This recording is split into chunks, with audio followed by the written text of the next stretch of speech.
I'm replacing this outlet in a bathroom that we're remodeling, and I'm going to replace the outlet with a GFCI.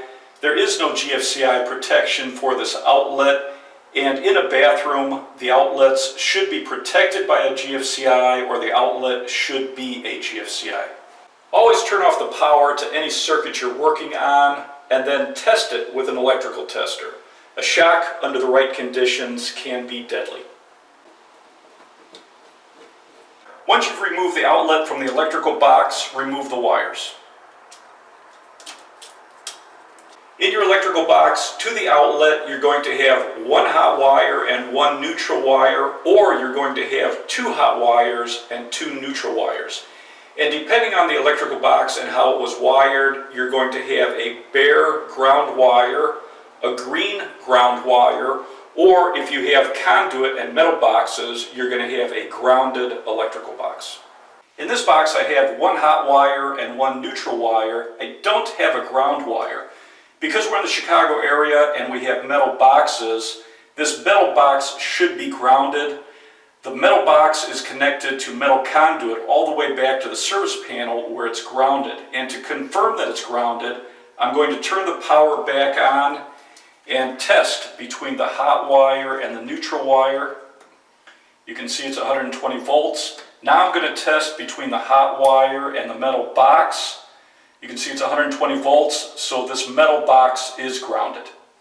When I connect my metal screws to this metal box, it's going to be the ground path all the way back to the service panel for safety. Make sure you turn back off the electric before you install the GFCI. On the back of your GFCI, one side is marked line, the other side is marked load. Generally, there's going to be a piece of tape over the screws on the load side. If you only have one hot and one neutral wire, you're going to be connecting to the line side. I'm going to be connecting my hot wire to the brass screw, that's the side with the narrow slot. I'm going to be connecting my white wire, my neutral wire, to the silver screw, that's the side with the wide slot. If you have a bare ground wire or a green wire, you would be connecting it to the green screw. In this case, we're going to just screw it into the box, and that will be our ground path. If you're in an area with non-metallic cable, your hot wire is going to be red or black. If you're in an area like this with conduit, the hot wire could be any colored wire except white or green. White is your neutral wire, green or bare copper is your ground wire. I'm going to connect the hot wire to the brass screw, the side with the narrow slot. Wrap your hook clockwise. If you wrap it counterclockwise, it could push off on some outlets or GFCIs.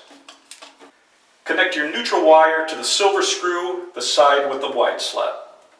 Now you can tuck your wires into the box and tighten down the GFCI. Once you have your GFCI in the box, you can turn the power back on and press the reset button. I'm going to double check it with an outlet tester. Once I plug this in, the green light lets me know that it's wired properly and it's grounded.